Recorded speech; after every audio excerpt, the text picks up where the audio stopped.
መውባ የኔ የድሮ ቤቴ እቺ ናት። አየሻት? የድሮ ቤቴ የመጀመሪያ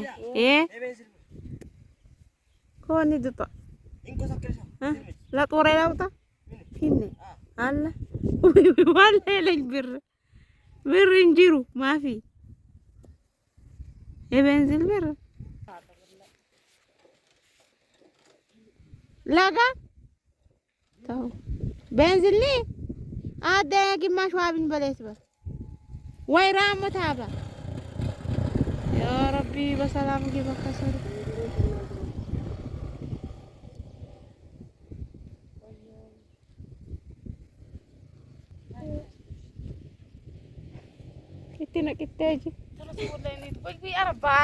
በአሁኑ ሰዓት በቀን እንግድነት ብትመጡ እንግዲህ በተለይ ግብርና የሚሰራ ሰው ቤቱ ላይ ሰው አታገኙም ከጩጬዎች ውጪ ማለት ነው።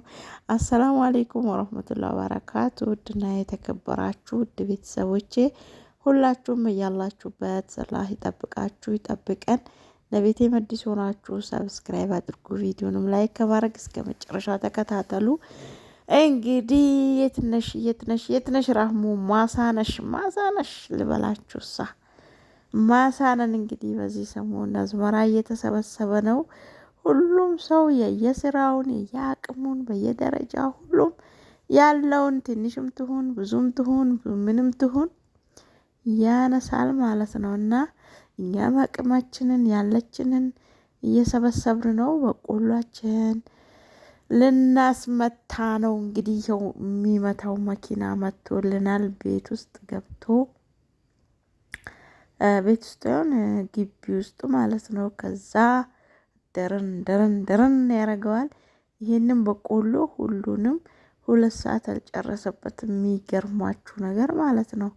በላ አልኳችሁ እንደ ድሮ በዘነዘራ መቀጥቀጥ ቀረ። አሁን ላይ እንግዲህ ትልጣላችሁ ይደርቃል። ይሄውን በቆሎ ከላጥነው ሳምንት አለፈው። በጣም ደርቋል። ማሻአላ ከዛላችሁ ምንድነው የምናረገው? እንደዚህ አስፈልፍለነው በማሽን ከዛ መድኃኒት ተደፍቶ ይነሳል። እስከ ክረምት ሊቀመጥ ማለት ነው። የሚበላው አይደፋበትም። መድኃኒት ንቀዝ ምናምን እንዳይበላው ድፍት አድርጋችሁ ታስቀምጣላችሁ። ክረምት ላይ እናቴ በጥብስ ዋጋ መሸጥ ነው ከተረፋችሁ። ከጎሮሮ ከተረፈ ማለት መቼም ይሄ ሁሉ አንበላም እና የተረፈው ይሸጣል። የበላነው በልተን የቀረውን እንሸጣለን ኢንሻአላህ። ያንን ሰው በይበለን ማለት ነው። እና እንግዲህ እኛ አዝመራችን ይሄንን ይመስላል። በርበሬ በቆሎ ምናምን ነው። እና በአሁኑ ሰዓት ኢትዮጵያ በጣም ነው ደስ የሚለው። ደስ ይላል። ሁሉም ሰው ያለውን የሚሰበስብበት ጊዜ ነው።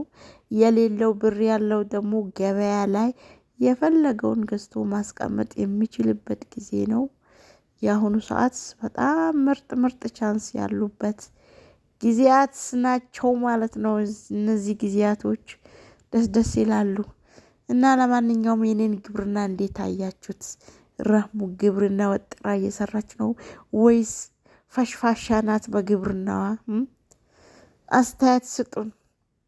ማፊ ወለም ዘለም ማለት ነው። ግዴታ መስራት ነው። የሆነች ልጅ እንዴት ካሁኑ እንደዚህ ግብርና ምንድነው ማሳ ገባሽ? ራንቺን አይቼ ግብርና ያስጠላኛል። ሸዋልጅ ደህና ነሽ?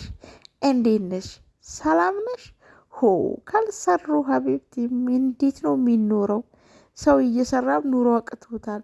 ሰርተሽ ጥረሽ ግረሽ ካልሰራሽ ማን ሊሰራልሽ ነው? ማን የሰራው ልትኖሪ ነው? ማን በሰራው ልትኖሪ ነው? ስለዚህ መስራት ግዴታ ነው እህቶቼ። ስራ አትናቁ። ሁሉም በየፊልዱ ማለት ነው መስራት ነው። ንግድ የሚችል ንግድ፣ ግብርና የሚችል ግብርና፣ ምናምን የሚችል ምናምን። በቃ ሀቢብቲ ባገኘሽው ነገር አንገትሽን ደፍተሽ መስራት። አለበለዚያ እንዴ እስካሁን እኔ ይዤ የመጣሁት ብር ማለት ነው 6 ወር አይቆይም ተቀምጬ ከመዘዝኩት ማለት ነው። ካልሰራውበት ሰርታችሁ ካልጨመራችሁበት ውሽ ፋይዳ ማፊ ፋይዳ። ስለዚህ እኔ ያው እንግዲህ ኮንትራት መሬት ነው የያዝነው። በነገራችን ላይ የራሳችን መሬት የለንም። ድሮም ውጭም ሰሌድ አዝመራ በሰፊው ባንሰራም ያው ለቀለብ ያህል እናርስ ነበረ።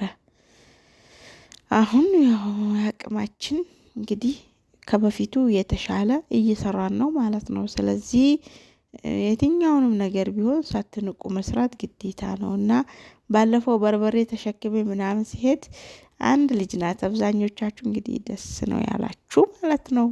የገበሬ ልጆች የት ናችሁ? የት ናችሁ? ላይክ አርጉ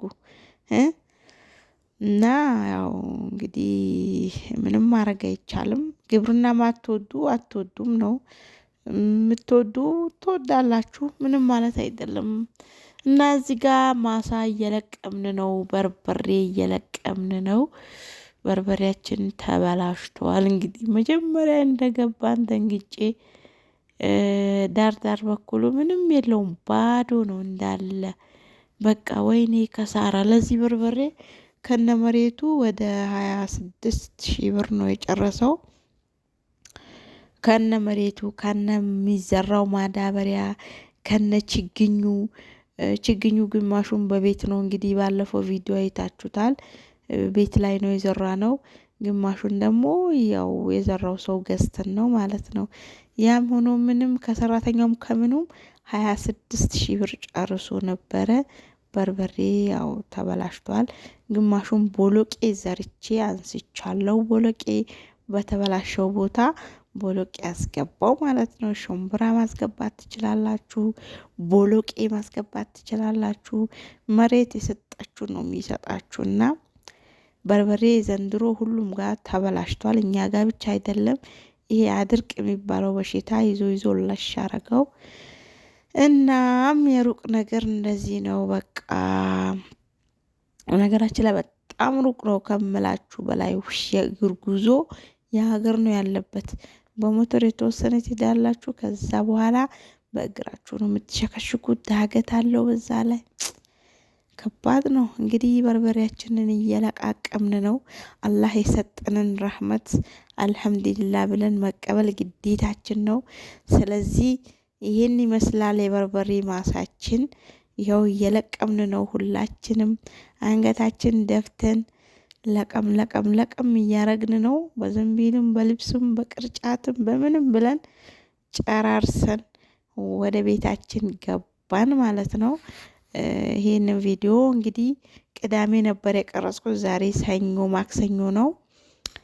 ዛሬ ላይ እንግዲህ እቺ በርበሬ ቤት ላይ ናት። ቃሪያውም ቀዩም ተለይቶ ቃሪያው ጉርገድ ተቆፍሮ በገለባ ገብቷል፣ ቀይ እንዲሆን ማለት ነው። ቀዩ ደግሞ ያልደረቀው ለፀሐይ አስጥተነዋል ማለት ነው። እና በጣም ነው ደስ የሚለው። በአሁኑ ሰዓት ገበሬ ያነሳ ነው አዝመራውን ይላል እንግዲህ እና ግብርና እየሰራው ነው። ስለዚህ ምንም ማድረግ አይቻልም። ሀባይቢ ካልሰሩ መኖር የለም ማለት ይቻላል። የማይሰራ ሰው መኖር ምን ልበላችሁ ያቅተዋል። እና የትኛውንም ነገር መስራት ግዴታ ነው እላችኋለሁ። ለማንኛውም ፈታ በሉ እንግዲህ ሀባይቦቼ። ሀገር ደስ ይላል። እኔ መቼም ሀገር ይከፋል ብዬ መቼም አልላችሁም ባይ